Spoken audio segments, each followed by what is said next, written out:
Hi, I'm Ben, and welcome back to another episode of Ben shows you shit in Pro Tools. So today's video is a little different. Instead of showing you a frustrating thing that I struggle with when I started learning Pro Tools, instead I might share with you a really cool workflow tip I picked up a long time ago that dramatically changed how fast I could edit sound effects in Pro Tools. So let's jump in. So this video is going to serve sort of two purposes. Number one, it's going to show you a workflow tip that I picked up a long time ago that's been really useful to me for putting sound to picture. And the other one is just to highlight what an absolute blessing it is to have a full-sized keyboard working in Pro Tools. That is one with the numeric keypad. Alright, so let's jump in. We've got a very short film here, as in just about 10 seconds, a little bit more than 10 seconds. So let's take a look at it. Very attractive. So let's just watch it back.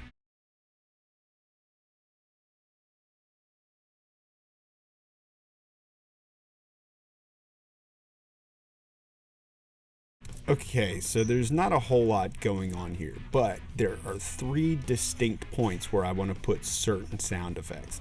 That's when the finger gets pointed. So let's see a good way to do that. First and foremost, about the numeric keypad, I can highlight how easy it is to bring up your video window. You're gonna hold this is on a Mac, so it would be Command 9. That's 9 in the numeric keypad. If this were a PC, it would be Control 9, I believe. But Command 9 brings up your video window. And one way we might choose to sort of mark out where we're going to put different sound effects is with marker memory locations. And so this is where our numeric keypad comes into its own again. So what I'm going to do is nudge over, right? So right now my nudge value is set to 1 second. I need to switch that to 1 frame. I can also use a quick key that involves the numeric keypad. So that would be Option Command plus minus in the numeric keypad. Plus me cycle through my different nudge values. So I put it to 1 frame. So I'm going to nudge over to the frame where my finger points.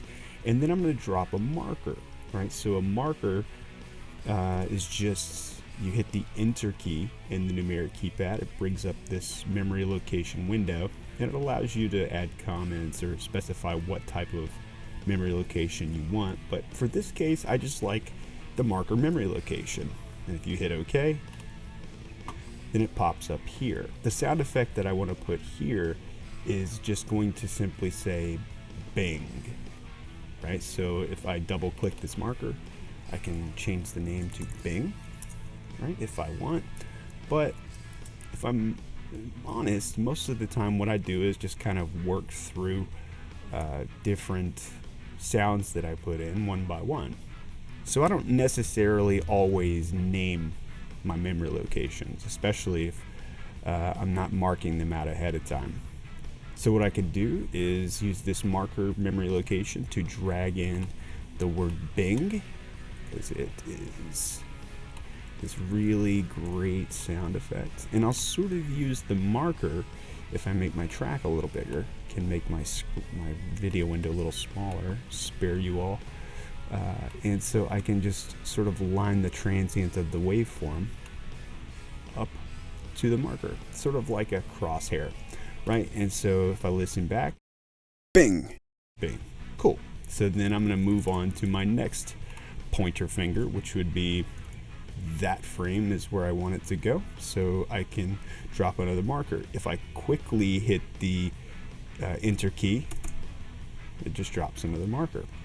So then this one's going to be bang. So I can drag this in. And let's see how this sounds. Bang! Okay. Finally, I've got one more.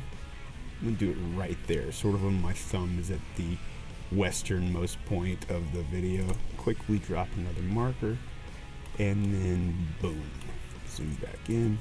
I'm zooming with R and T, by the way. And then listen back. Boom. Okay. Great, that was pretty quick. The problem is now I've got these markers up here. So I can option click and delete them, which is fine if you've only got 3 of them. But if you've got literally hundreds of sounds in an edit, it's going to be annoying to have to go back and do that. So I'm going to undo everything I just did and show you a great workflow tip that I learned from somebody, gosh, 20 years ago. I call it the marker 999 trick. I learned it so long ago that it was actually the marker 99 trick back then, but since Pro Tools has added more marker memory locations. So here's what you do. The steps are basically the same. You find the frame where you're going to put your sound. Instead of just double tapping the enter key in the numeric keypad, before you hit enter, you're going to hit #0, right? So it becomes #0 enter. So #0 enter. And notice it's the same marker memory location window, except it says marker 999. In other words, the last marker you can use. Okay, so I'm going to hit OK. And it behaves just like any other marker. So I'm going to drag my... Oop, I grabbed the wrong sound effect. So here we go. Bing! Cool. Then I'm going to move to my next location, which is there. And I'm going to do it again. #0 enter. And location 999 pops up. So the difference is when you hit OK, notice the marker has now moved. So then I can just drag this in. And then let's find our last location, which would be there. And I'm going to do it quickly this time. #0 enter. And it becomes location 999 again. Pretty cool.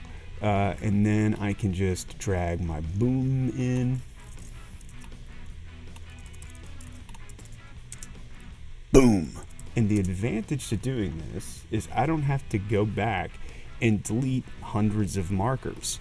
Instead, what I have is sort of a traveling crosshair that I can use. So, and I can't tell you how often I use this process. It really has sped my workflow up. So give it a shot and see if it helps you out too. Well, that's it for this video, and thanks for watching, and we'll see you next time.